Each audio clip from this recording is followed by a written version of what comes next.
RNE Audio. Descarga la app y disfruta de los programas de RNE y nuestros podcasts originales.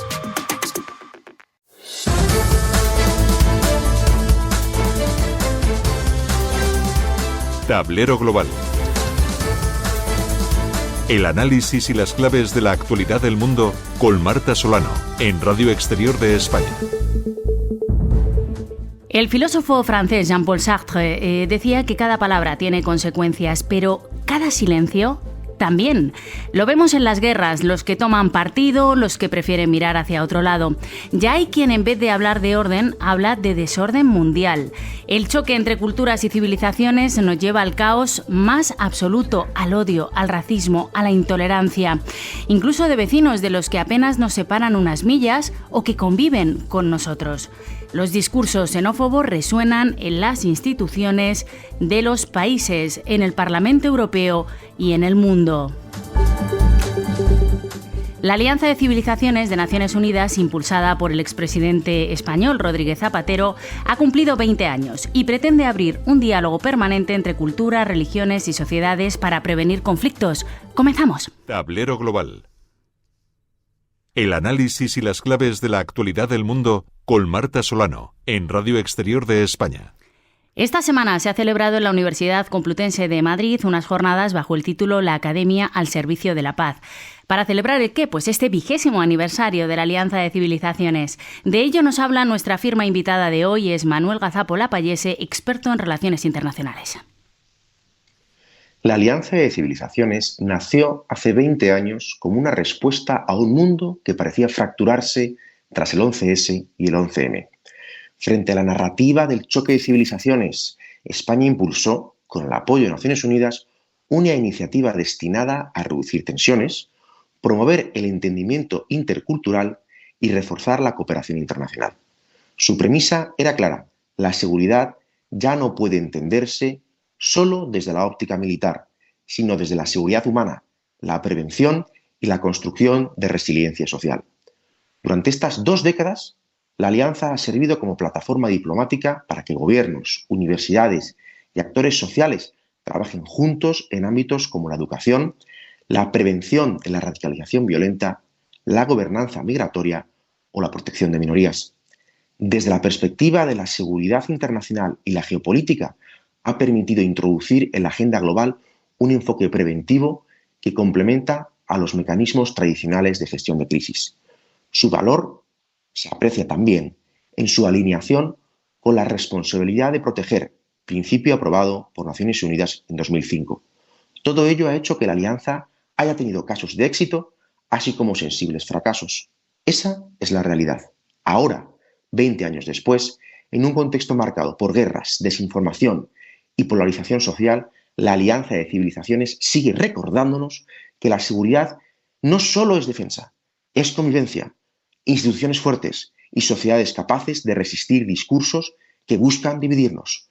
Su 20º aniversario es, por tanto, una oportunidad para reivindicar la cooperación internacional como herramienta de paz y para recordar que ningún país puede afrontar solo los desafíos globales.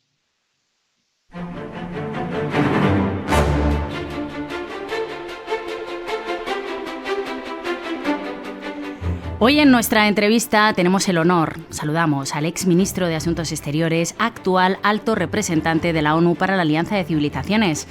Miguel Ángel Moratinos, bienvenido, gracias por acompañarnos. Vamos con la primera cuestión. La Alianza de Civilizaciones se creó en 2004 para ofrecer una alternativa a ese choque de civilizaciones y apostar también por el entendimiento global. ¿Puede ese enfoque seguir siendo vigente en el mundo de hoy? No solamente puede, sino que debe, es urgente, es necesario. Si antes vivíamos un mundo polarizado, con tensiones, en donde tras el 11 de septiembre y los atentados de Madrid, de Londres, de Bali, llevaron a pensar que había 2 mundos que se enfrentaban a través de los ataques terroristas, hoy nos encontramos en un mundo multipolar que necesita una plataforma para el respeto mutuo y para que podamos construir un mundo en el que vivamos en convivencia, en paz y en justicia. Por lo tanto, la Alianza de Civilizaciones hoy día se consolida y se presenta como la mejor plataforma que tiene el sistema de Naciones Unidas para lograr un multilateralismo del siglo XXI. Uno de los pilares fundamentales de esa alianza es el diálogo intercultural e interreligioso como puente entre Occidente y el mundo árabe. Ahora que acaba de ser nombrado enviado especial de Naciones Unidas para combatir la islamofobia, ¿dónde están los retos? ¿Dónde las oportunidades? Paradójicamente, hoy nos encontramos en un momento en donde la espiritualidad está de vuelta. Y no tengo que referirme al gran éxito de la cantante Rosalía, sino que es verdad, los jóvenes ante un mundo incierto, confuso, en donde la inteligencia artificial quiere dominar todo, en donde las máquinas van a decidir cuál es nuestro futuro, los ciudadanos se rebelan, y se rebelan yendo a las esencias. Y esas esencias, en muchos casos, son la fe, las creencias, las religiones, la cultura, las identidades. Y por eso hoy día es fundamental luchar para que todo el mundo pueda respetarse. La responsabilidad no solamente de ser enviado especial de la lucha contra la islamofobia, pero soy el punto focal de la lucha de Naciones Unidas contra el antisemitismo y contra la cristianofobia. Toda discriminación basada en religión, creencia, principios, etnia, raza o género tiene que ser combatida. Y por eso yo creo que la Alianza tiene la responsabilidad y el mandato de llevar a cabo todos sus programas dirigidos a esa dirección. Me alegra que haga esa puntualización también. En cuanto a la Alianza, propone repensar el modelo de seguridad entre Europa, Asia y Rusia. ¿En qué debería consistir este nuevo enfoque? No me gusta hablar de seguridad solo. Lo que me gusta es defender la búsqueda de la paz. La seguridad solo vendrá una vez que consigamos la paz y, por lo tanto, desde la Alianza de Civilizaciones de Naciones Unidas hemos lanzado este año un nuevo programa, una nueva iniciativa denominada Un grito por la paz, fin de las guerras y respeto al derecho internacional. Lo que tiene que hacer la humanidad en estos momentos y los distintos actores y naciones es dejar las armas, iniciar un diálogo, buscar soluciones político-diplomáticas de manera pacífica. Por lo tanto, la seguridad vendrá una vez consigamos que haya paz. Esta obsesión por la seguridad no lleva más que a guerras y a confrontación y a tensiones innecesarias. Tenemos que poner punto final a estos conceptos. La seguridad nunca se alcanza. Cuanto más seguridad pides, más inseguro estás. Y por lo tanto lo que hay que buscar es la paz, que es lo que da seguridad a medio y a largo plazo. Claro, la agenda internacional está llena de retos, ¿no? Desafíos, cambio climático, crisis humanitarias, tecnología disruptiva, podríamos seguir. ¿Qué prioridades deberían guiar la acción internacional en un mundo que se está rearmando? Primer objetivo, la paz. Segundo objetivo es el desarrollo sostenible. Y el desarrollo sostenible son esos 17 objetivos que tendrá que abordar con tenacidad y compromiso la ciudadanía internacional. Y el tercero es el gran reto que tiene el ser humano, que tenemos los Homo sapiens, que es qué hacer con la inteligencia artificial. Es un instrumento nuevo, es una inteligencia artificial que ha sido creada por la inteligencia humana, pero que tenemos que ser muy prudentes. Tenemos que llevar a cabo una revisión y una exigencia para saber quién está detrás de la inteligencia artificial. Como suelo decir, la inteligencia artificial no es democrática en estos momentos. ¿Quién construye, quién establece, quién incluye los algoritmos? No lo sabemos. Y por lo tanto tenemos que exigir transparencia y responsabilidad. Esos son los grandes 3 retos que tiene hoy día la humanidad.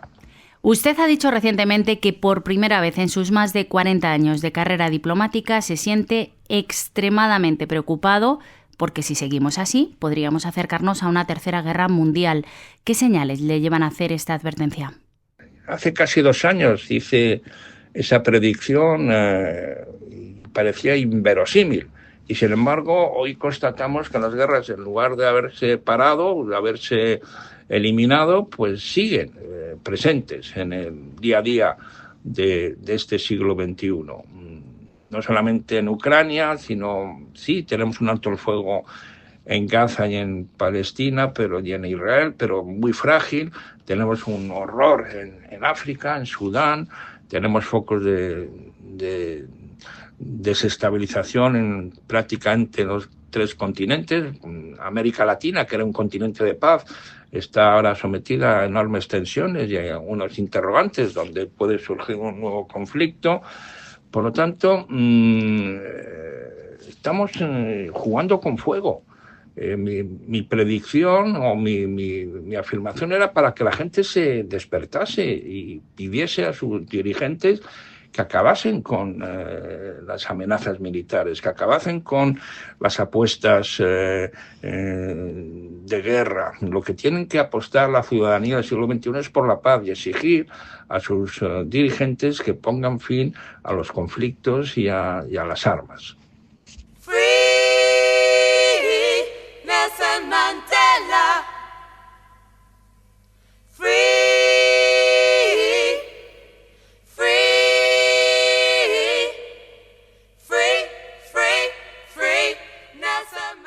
Nelson Mandela. ¡Wow! También tiene para un programa de Tablero Global. Bueno, un hombre comprometido con la paz, sin duda la reconciliación, que a lo mejor inspira a nuestros jugadores de este debate en Tablero Global. Eso espero. Hoy nos acompañan Leticia Dorch, es abogada, empresaria, directora de la Cátedra de Estudios Turcos de la Universidad Complutense de Madrid. Leticia, bienvenida. Gracias, Marta. Y Sergio Castaños es profesor de Relaciones Internacionales de UNIR y de la Universidad Camilo José Cela. Hola, Sergio. Hola, ¿qué tal, Marta? Bueno, empezamos. Sergio, empiezo contigo. Venga, 20 años de la Alianza de Civilizaciones, ¿qué balance hacéis? Pues el balance no puede ser muy positivo. Yo creo que la Alianza de Civilizaciones falló en un análisis claro, saber cuál era la realidad de muchos de los países donde se quería extender la democracia, esos valores que iban a pacificar. Es verdad que se intentó implantar la democracia a raíz de la primavera árabe, pero los resultados fueron totalmente diferentes a lo que se esperaba. Y nos encontramos con gobiernos islamistas, con guerras en Libia, en Siria, y esto se ha ido extendiendo. También la situación en Irak, cómo ha ido evolucionando el Estado Islámico, y hoy en día no podemos hablar de que la Alianza de Civilizaciones haya conseguido grandes resultados. Leticia, ¿estás de acuerdo o no?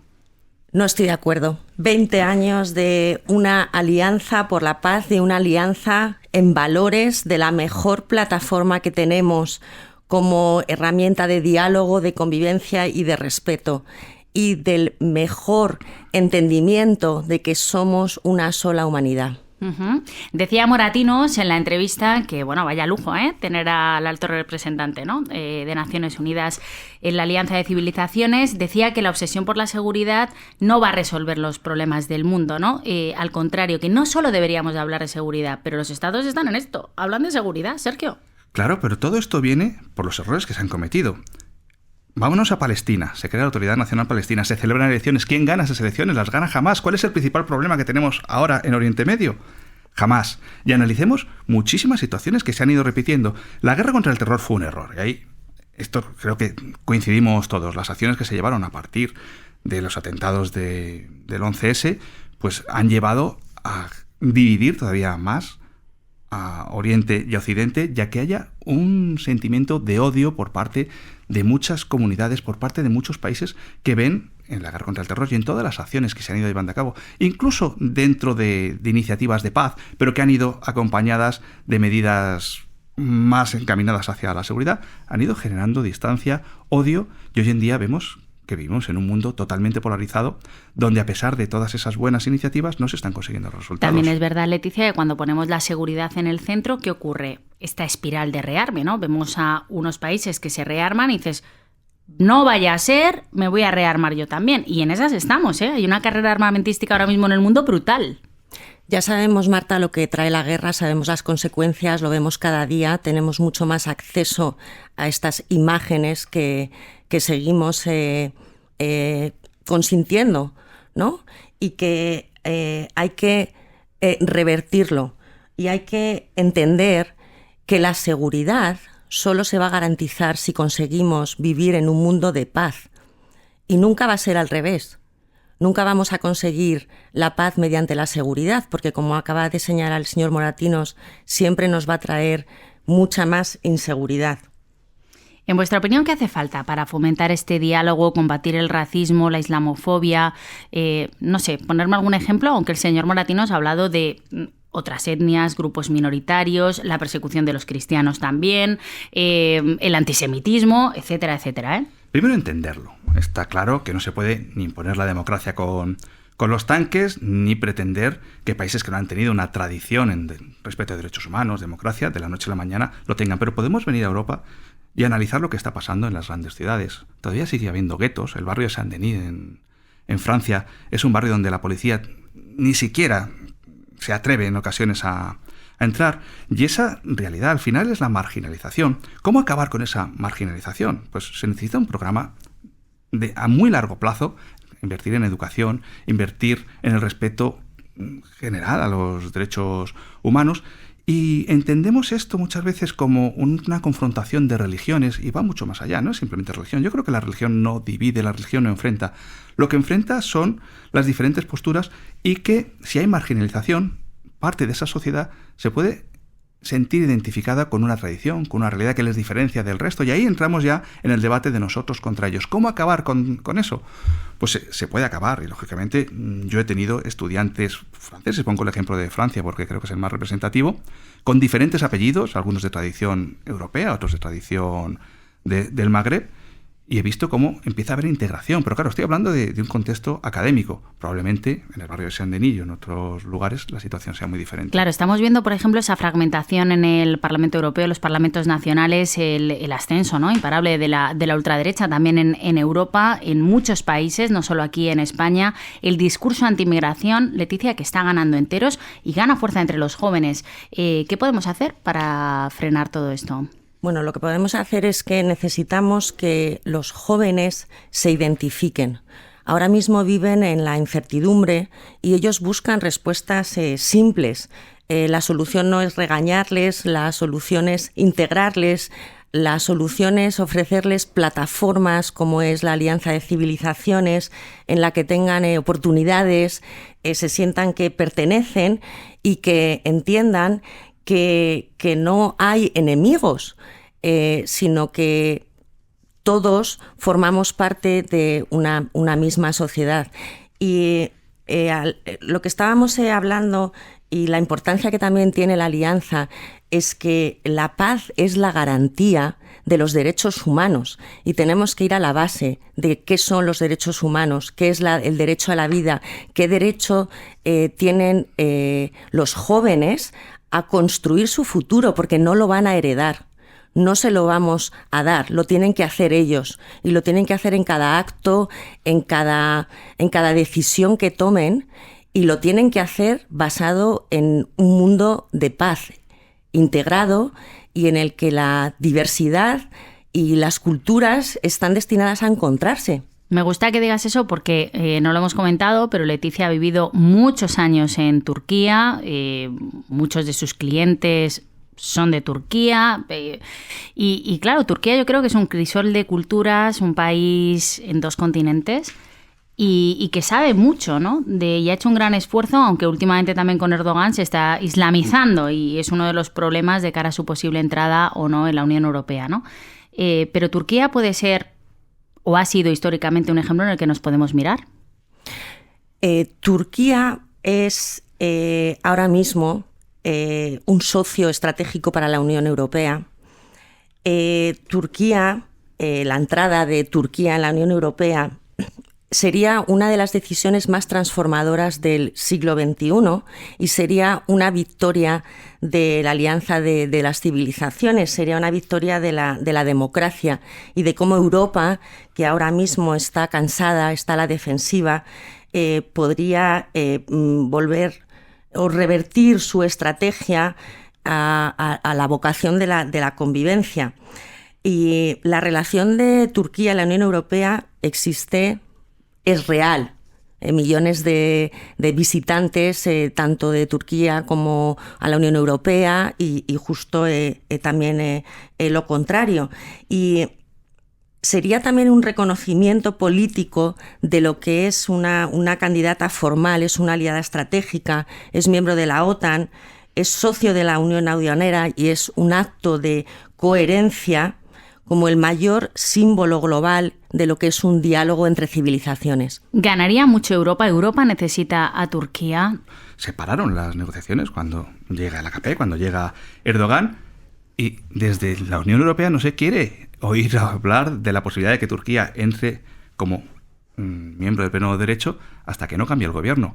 Es muy difícil que cambie el gobierno. Pero además tienes, por ejemplo, Turquía tiene que dar el visto bueno a algún país como Grecia, por ejemplo, ¿no? Por ejemplo, que tienen tensiones.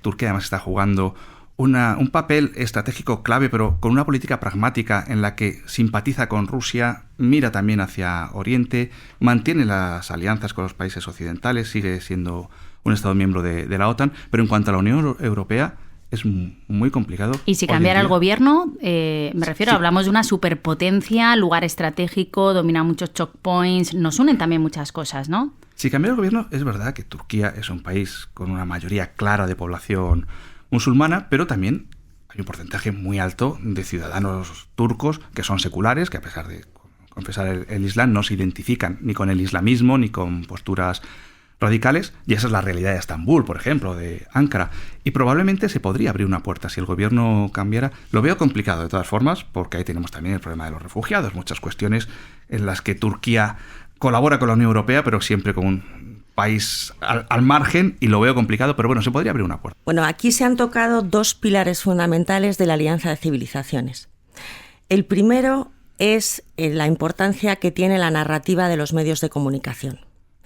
Y Turquía se refiere muchas veces a Turquía sobre un gobierno islamista, y esto no es correcto. Turquía es un país laico de mayoría musulmana, lo que no lo convierte, por ende, en un gobierno. Es un islamista de libro. Un momento, sí, porque quiero terminar. No es, y estas narrativas fomentan justo lo que se defiende desde la Alianza de las Civilizaciones. ¿Cómo se ve desde Turquía? ¿Cómo se ve desde Turquía? ¿El qué, Marta? A Europa. Igual que en Europa Turquía, se cierra la puerta con estos gobiernos, ¿cómo se ve desde Turquía? Estáis Turquía? hablando también de cambios de gobierno, no cambios de gobierno. Turquía es un país democrático. El gobierno que hay es el gobierno que lo ha elegido la sociedad civil. Y aquí hablamos de sociedades civiles. No hablamos de política, porque esto es lo que nos está trayendo tanta guerra, tanto conflicto, tanta confrontación, y no justo lo contrario. Y entonces seguimos en las mismas dinámicas, ¿no? Y lo que se defiende, y por qué se defiende la integración de Turquía en una Unión Europea que está basada en los principios de bienestar, es porque la sociedad civil necesita es la población más joven del continente, y eso es lo que también nos aportaría a nosotros. Y luego la migración no es un problema. La migración es justo lo contrario. La migración es la diversidad, es el auge de las poblaciones que se integran, que se reconocen, que conviven, y es probablemente el mayor tema de que hay ahora mismo en el debate internacional, y sobre todo en el Mediterráneo. La inmigración como fuente de riqueza. Hemos hablado de Turquía, os quiero poner otro ejemplo que a lo mejor os parece banal, pero el deporte también es cultura y muchas veces sirve para unir a los pueblos. Otro ejemplo de esa convivencia, entendimiento, es por ejemplo la próxima Copa Mundial de Fútbol, el próximo Mundial, que lo organizan España, Portugal y Marruecos. Y lo que hay detrás, infraestructuras, empleo, una unión cultural, un interés común, en este caso entre dos continentes, países vecinos, ¿no? También. Sí, el deporte está claro, y hay muchos países que están centrando gran parte de su diplomacia en el deporte, como Qatar, Arabia Saudí, por ejemplo, Emiratos Árabes, comprando equipos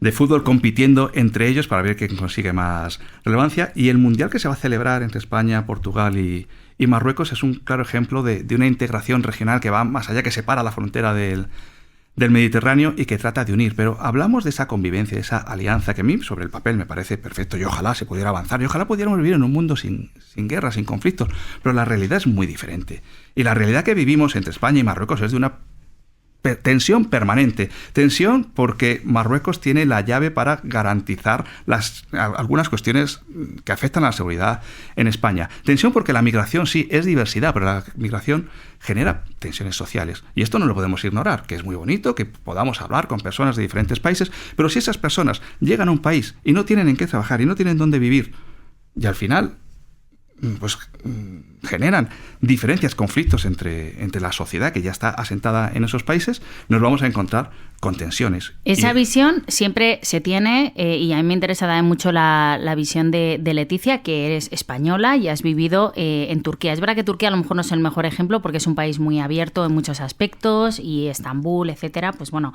no, las mujeres no tienen que ir con el hijab si no quieren, en fin, hay más libertades, ¿no? Pero la sensación que tenemos muchas veces los europeos, y aquí estamos 3 europeos, es que cuando vas a un país árabe, en este caso, tienes que respetar sus normas. Si te tienes que poner el pañuelo, te tienes que poner. Si no puedes entrar, no puedes entrar. Y en cambio, cuando vienen aquí, muchas veces somos nosotros los que también hacemos por integrar y nos sentimos culpables del fracaso si no se ha conseguido integrar bien. Hablo de los atentados en Barcelona. Oye, parecía que estaban integrados, que estaban en Ripoll, que estaban en un club de fútbol, que iban a... Y aún así se radicalizaron en ese caso, ¿no? No es así. Yo tengo muchos amigos de todas las culturas y están perfectamente integrados. Y te digo más, les necesitamos mano de obra, necesitamos esa interculturalidad. Pero esa visión de cuando voy me tengo que integrar, pero cuando vienen como que no hacen suficiente, eso está ahí. Leticia, me gustaría saber tu opinión sobre este tema. Yo creo que el respeto es la base de la convivencia de los seres humanos, de la humanidad.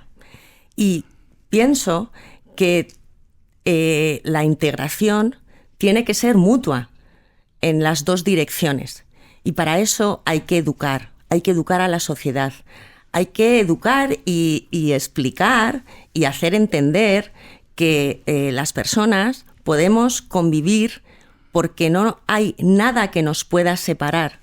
Al final somos personas. Había un anuncio hace mucho tiempo que a mí me encantaba, que mezclaban gente de diferentes culturas, razas, etcétera, en silencio, sin hablar, solo mirándose. Y dices, si no somos tan distintos, si nos dejáramos muchas veces de tonterías porque y de políticas, somos seres humanos y nos preocupan nuestros hijos, nuestro trabajo, nuestros padres, nuestra salud. No hemos tocado un tema que es clave, que es la economía.